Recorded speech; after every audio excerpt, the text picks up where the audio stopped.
Am I the a-hole? It is one of my favorite subreddits, like pretty much everyone, because it's always such funny stories. People will say something like, am I the a-hole for getting married to the person I love, even though my mother didn't want to? Only because of the fact that she thought that he was not very nice.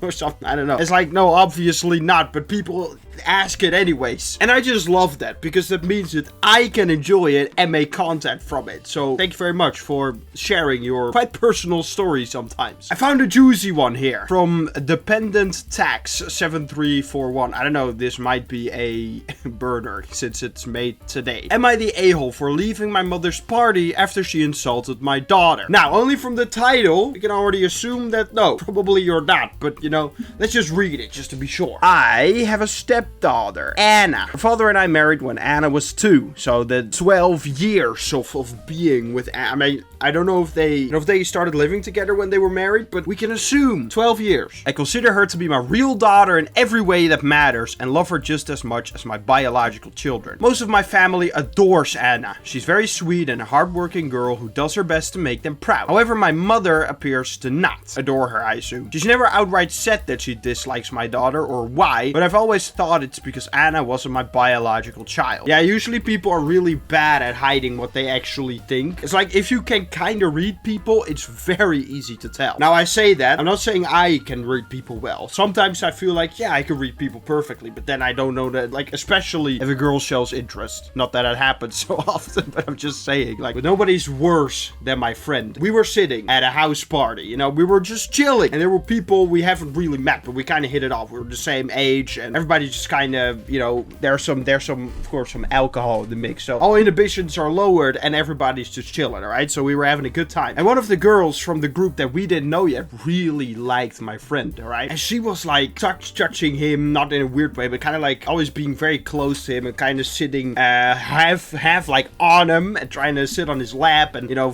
comparing hand sizes and stuff. You know, the classic things. The classic things where if you look from a third perspective, you're like, yeah, okay. Duh, she wants him. And it went on the entire night. And my friend was quite responsive. He was just being really polite and he liked all the people. So he was just kind of, you know, interacting with her as well. And we asked afterwards, like, hey, did you know that she's like very, very interested in you? I can't explain to you how obvious it was for everyone there. Everybody knew it. And he was like, what? Really? Nah. He was genuinely so confused by the fact that that girl was interested in him that I thought, wow, surely you must have known. Like, you're just saying that because you don't want to, you know, come across cocky. Like, yeah, she liked me. I think he genuinely didn't know. And it might also be because he's a little bit autistic. And I'm not making fun of autistic people. I'm just saying. Big tangent. What I'm trying to say is usually, except if you're my friend, it's easy to see what people really think. You know? I've been teaching Anna to cook for a few years. For a few years now. She asked me last year if she could start bringing her cooking into family gatherings and potlucks. And of course I agree. What's a potluck? I've never heard of that before. Let me see what that means. Communal gathering where each guest or group contributes a different, often homemade dish or food to be shared. Oh, that's nice. That's kind of like, we do that with Christmas and stuff. My mother started critiquing Anna's dishes. It began with just suggesting she add different spices or cook an ingredient for a little longer. That's not too bad. That's genuine criticism. But over the past few months, it's been getting worse. She doesn't criticize the dishes of any family members. I hate it when something like that, because we know that Anna is 14, alright? 14-year-old girl who is cooking for the entire family. She's probably a little nervous about that. I would probably be a little nervous, and I'm almost 20. So imagine your 14-year-old self. Imagine your 14-year-old self is cooking for an entire family, okay? You know they're probably gonna be nice about it because it's your family and they want to be supportive most of the time, I hope. If not, I'm sorry. And you're there cooking and you're like, oh, this is going well, I'm having fun and I can't wait for them to taste this. And then you got this grown woman, 55 years old, so it's not like kind of like some people in their 20s are a little immature, but I don't think it's an excuse, but like 55 years old, you have had a lot of life experience, you've had a lot of life to live, all right? Surely you are beyond being kind of passive aggressive and indirect, you know? You could just say things, right? Maybe that's the Dutchman in me. They always say we're blunt with things. I don't know if that's really the case, but I don't know. I feel like it's just a personality trait that everyone should kind of try to have, where you're not really blunt about things, but you're direct. And you just say what you mean, and you're not dancing around it all the time, and you just say it, alright? And if you don't want to say it, if you're like, well, it's her stepdaughter, I don't even want to criticize because, you know, it's her stepdaughter, then don't even be passive. You just don't say anything. You keep it shut. Your mouth, you keep it shut.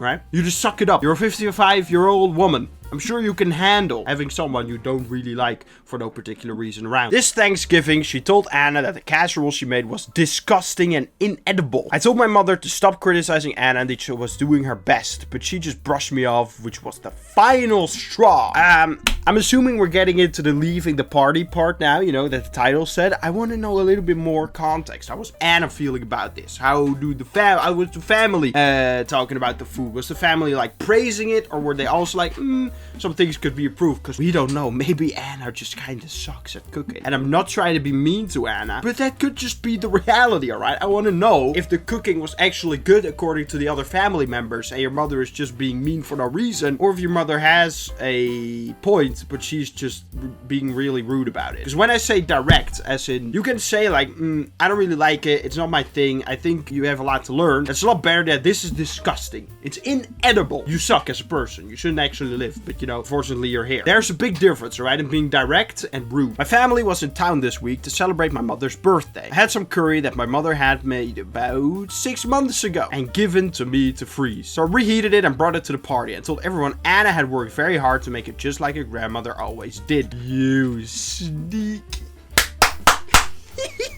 That's so clever. I love that. Is 6 months freezing? Is that still gonna be good? I hope so. I don't know. Immediately, my mother started criticizing the curry, saying how Anna had added too much spice and overcooked the chicken. She even went so far as to tell Anna that she should stop bringing food to potlucks altogether. We're talking about a 55-year-old woman.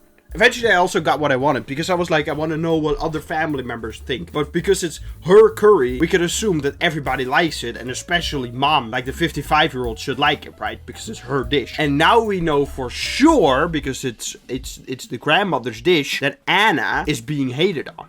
And she doesn't suck at cooking. We have confirmed that now. That's what I wanted. And we have it. But yeah, 55-year-old woman is doing this to a 14-year-old girl, by the way. I just want you to keep that in mind.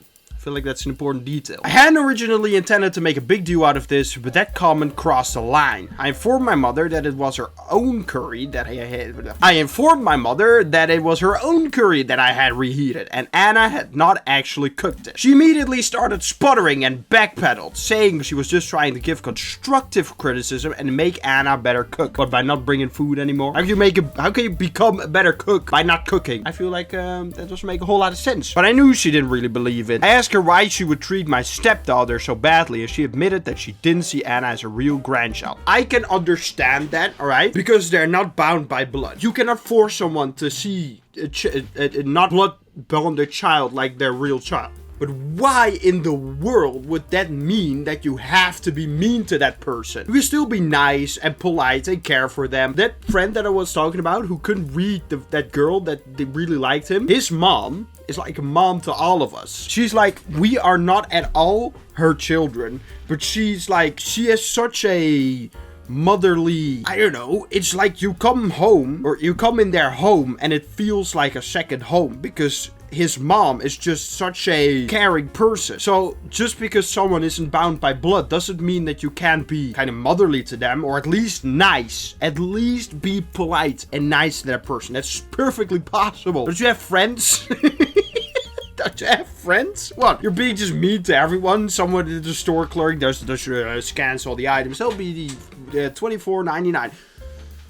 You suck, by the way. I hope you die. I hope you die. And the store clerk's like, what did I do? I did my job. And I said good morning and everything. Why are you being so mean? Well, you're not my grandchild. This was the final straw for me. I found my husband, Anna, and my other children and told them we had to leave, explaining what my mother said. We probably won't be attending any family gatherings in the foreseeable future either. My mother has gone full scorched earth on Facebook and most family members have taken her side. She says that I ruined her party by leaving and that I destroyed our relationship for someone who isn't even my real child. My husband is on my side, but he thinks that we shouldn't have left the party since I'd already proven my point. Your husband isn't necessarily wrong, but what your husband also doesn't realize is that it's his child who is being, let's just say, harassed. Maybe it's not the entire correct use of the word, but just for easy sake, right? And you do not want your child in an environment, especially with people who probably are quite important to her, like family, right? You quite value the words that your family say. And if your family is being mean, you probably don't want them having around that. Look, if they're older, they can handle it themselves. Like, that's their battle. You know, let's say, I don't think it's ever going to happen, but let's say my grandmother's being really mean to me. I'm going to start a discussion like, what's going on? And what did I do to you? Can we fix this? But if you're 14, like, you still have that responsibility to kind of, you know, make sure that your child doesn't get too upset at your 55-year-old mother. And that's always so petty. I always see with these Am I the A-hole stories, it's like always on social media or something. They go like rummaging around with the other family, like, please be on my side. Like classic manipulation, right? Please be on my side and look what they did. And it's like you can't even handle a face-to-face, you know? And I think that's what the mother should do. Like, not the 55-year-old, the grandmother, but the mother from Anna. You should go to your mom. You should say to her, hey, Mom, clearly this is not working. Let's have a discussion about it. Let's actually talk through this like adults. I think that's how you're gonna have to fix this. And it's gonna have to come from your side because your mother seems quite immature. But I'm just saying, it's gonna have to come from your side. You're gonna have to fix this. It's up to you. Another mother one. It seems like mothers are being really bad this day. Or not this particular, but as in... Look, it doesn't matter, okay? It's another mother post, who cares? From Cautious House. Look at this, Cautious House streams on Twitch. Am I the a-hole for not buying my entitled mother a birthday gift after just having a baby with my fiance? Interesting. My fiance and I just had a baby. 12, 16. Congratulations. We are both on parental leave and money is tight. We have bills, we just had Christmas, and we have a 3-week-old baby. I'm assuming that's a lot of sleepless nights as well, which doesn't help. So I've heard. Now here's the situation. My mother's birthday is the first week of January and she asks for a gift. Why don't you just give her a bottle of shampoo? Like, you wanted a gift? Here's...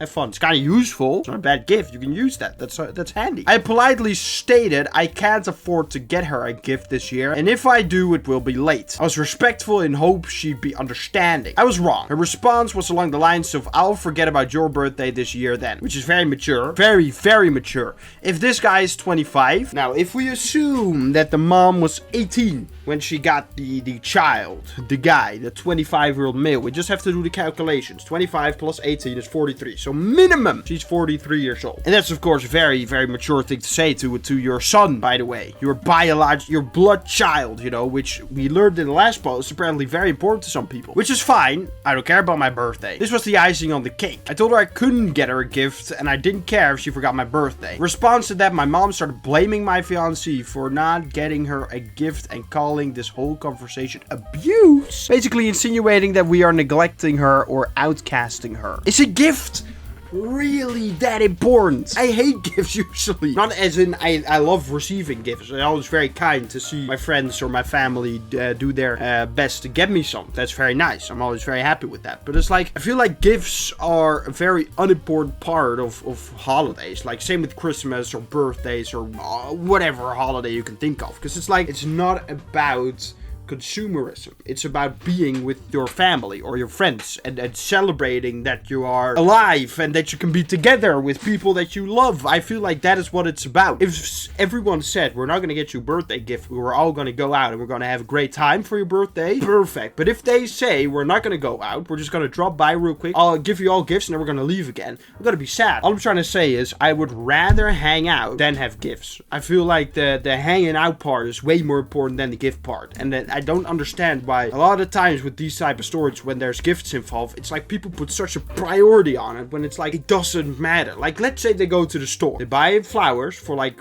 I don't know, 50, I don't buy flowers ever. So let's say $15. So get yourself a little card. You spend around, let's say $20 on the gift. You get the flowers, you write some very nice or like a heartfelt message on the card. Give the flowers, give the card. Bloop, here you go, mom. I know my mom would be very happy because guess what? It's about that's what they say when they say it's about the thought, okay? You want to give a gift for the thought, it's better to get like someone with a card and then write some heartfelt on it. I feel like that's the best way to give a gift where it's about the thought and the due diligence of getting something that they would appreciate. But assuming that he can't afford it, that means that mom would like something at least kind of expensive. And I'm not saying $20 is just something you can throw away, but I feel like $20, usually you can manage $20. And if not, there's probably some you can find. Just give it the card, you know, just only give the card. But the fact that that wouldn't suffice as a gift gives me reason to believe that mom wants something expensive, which I don't understand at all. And then all of a sudden it's apparently just, what was it, neglecting and outcasting. For what?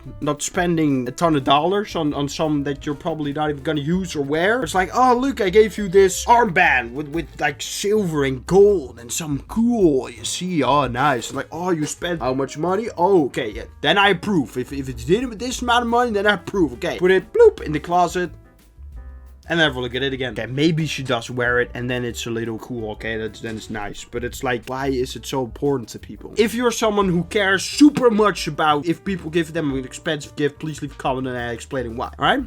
Yeah. For more background, ever since my fiance got pregnant back in April 2024, my mom has tried to make the whole experience about her. She got mad when my fiance didn't take her to appointments with her. She got mad when I found out the gender intimately with my fiance. She was upset with the last name we gave our son and made side comments about how my fiance's mom was allowed in the delivery room and not her. Not to mention all the side comments saying my fiance's a paranoid. And paranoid. If this was the first time child, I would understand why he would be kind of worried, you know? And why he said I don't understand anything. I've defended my fiance through it all, but it is getting ridiculous. Good on you. Good man. Keep doing that. Show your loyalty and your honor. Do what is right. That sounds very epic. Because it is very epic. Am I the a-hole at all against my mom? I don't think so. With the context that, like, maybe you could be a total a-hole and you just kind of, you know, made it seem like you were the righteous one. But if this story is true, no. No. And your mom is the typical type of person who does all that, then wonders why none of her children visit her. And it's like you can't make any progress with these types of people because they just do not, like, they can't see anything from your perspective. So you can have a discussion and explain, like I said the previous person should do, but also with her you probably can't get anywhere. It's like these people will just not see it from your side and they will keep with their victimized little brain. What about me? And it's very, very tiring. You're already having sleepless nights with a baby, I'm sure. So, yeah. So, yeah, those were two wild stories. Absolutely crazy, but super entertaining nonetheless. So, I hope you enjoyed it as much as me did. So, yeah, thanks so much for watching. Make sure to like, subscribe, and comment your favorite entitled person in your circle. And, before you go, actually, if you want to see the subreddit, link will be in the description. Let's get out of here.